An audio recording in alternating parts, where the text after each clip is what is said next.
avait pour objectif, au cas où on allait se réunir à l'extérieur, mais on a dit non, on arrange quand même, on ne sait jamais. Et quand je suis sorti, on s'est dit ah, merci Seigneur, parce qu'on a pu ranger. En tout cas, je crois que c'est la dernière étape des travaux. Père, papa Gaëtan, qui est auprès du Seigneur aujourd'hui, il nous avait donné un enseignement sur la sémence d'Abraham. Cet enseignement était tellement profond. On avait tous la main sur la tête. Et il a dit, Dieu avait parlé à Abraham. Et Dieu avait dit que non, tu enfanteras des rois. Des rois sortiront de ton sein, tout cela.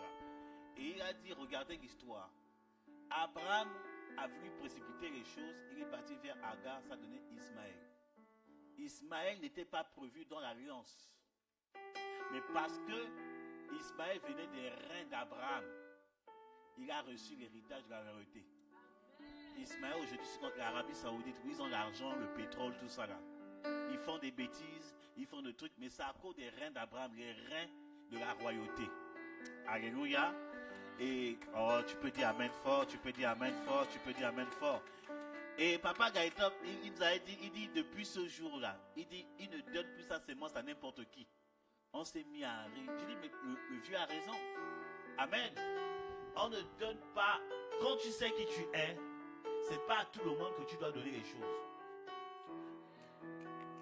Alléluia. C'est pour ça que dans l'école de prophète, on a une réunion de travail avec vous.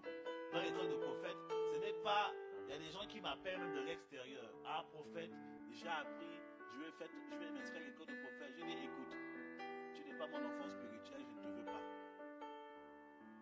Est-ce que tu ne te reconnais pas en moi, je ne te veux pas. Parce que l'école de prophète a pour but de transmettre ma sémence spirituelle.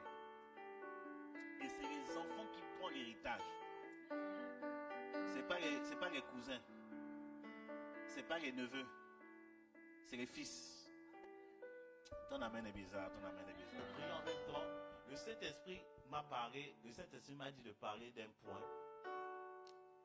Et j'ai entendu un mot où le Seigneur m'a dit la cupidité, c'est de la sorcellerie. Amen. Dis à ton ami, la cupidité, c'est de la sorcellerie.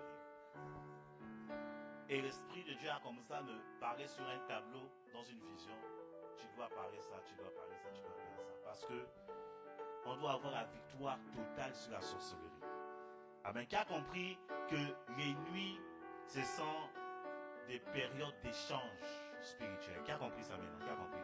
Bon, si tu n'étais pas là vendredi, je suis désolé. La vidéo, on n'a pas mis ça sur YouTube. Comme je dis au prophète Kwaku, la qualité de la vidéo m'énervait. Je ne vais pas mettre cette vidéo sur YouTube. La qualité ne m'arrange pas. Amen. Bon, si tu as loupé, tu as loupé. Alléluia. Ou bien on va mettre ça en privé au groupe de l'église. Ouais. Comme ça, vous allez rattraper l'enseignement de vendredi. C'était le feu vendredi.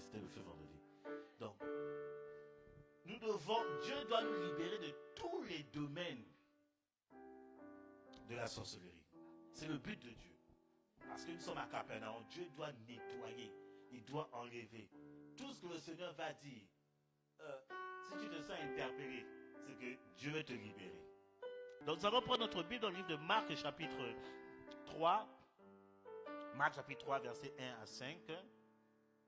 Marc chapitre 3, versets 1 à 5. Amen. Amen. Alléluia, que le Seigneur soit béni. Donc ce texte, c'est une scène qui a eu lieu dans la synagogue. La synagogue veut dire tout simplement assemblée. Alléluia. Voilà, donc c'est une forme d'église, mais pour les juifs. Alléluia, où on étudie la Torah, école de fondement, c'est l'ancienne alliance. Alléluia. Si vous partez à Bayonne, il y a, bon, ici je ne sais pas, mais à Bayonne, quand j'ai fait 2 ans, une année à Bayonne, il y a une synagogue pas loin de la gare de Bayonne. Amen. Il y a un temple à côté où les gens adorent le Seigneur au nom puissant de Nazareth. Amen. Donc dans l'église, Jésus localise quelqu'un pour voir qu'il y avait une personne, un homme qui avait une main sèche. Écoutez, sur le plan spirituel, la main sèche, c'est l'esprit de pauvreté. C'est le domaine de la sorcellerie dans l'esprit de pauvreté ou bien dans l'esprit de la cupidité. Amen. C'est-à-dire que cet homme-là, spirituellement, était cupide, était avare. Et c'est ce qui a séché sa main. Une personne qui n'est pas libérale a la main sèche. Alléluia. Une personne qui n'aime pas donner a la main sèche. Une personne avare a la main sèche. Une personne qui n'aime pas faire les offrandes a la main sèche. Arrête de me regarder comme ça, je suis en train de t'enseigner. Tu vas être délivré aujourd'hui. Alléluia. Tu as la possibilité d'aider quelqu'un, tu ne le fais pas, tu as la main sèche. Alléluia. Il y a une mission, on dit cotiser, tu as la possibilité de le faire, tu ne le fais pas, tu as la main sèche.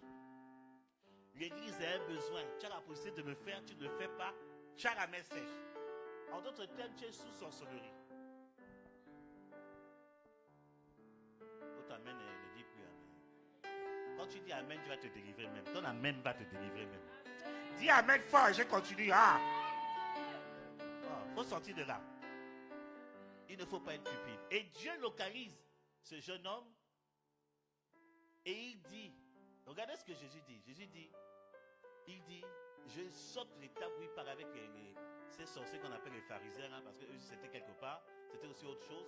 Il dit à la personne qui a la main sèche, il dit, étends ta main. C'est que quand tu sens que tu as un problème dans le domaine de la cupidité, tu es victime de ça, qu'est-ce qu'il faut faire? Il faut tendre ta main. Il faut tendre ta main. Il faut commencer à donner. Il faut commencer à faire les offrandes. Je ne sais pas à qui je parle ce matin.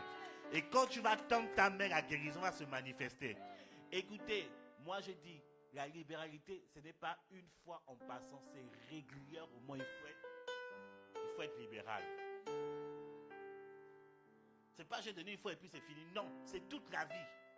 Quand vous voyez même en Israël, écoutez, en Israël, ils abusaient dans les offrandes. Quand vous lisez les différents types d'offrandes en Israël, je dis, mais les gars, ils passaient tout leur temps à donner. Ils passaient tout leur temps à investir dans l'église.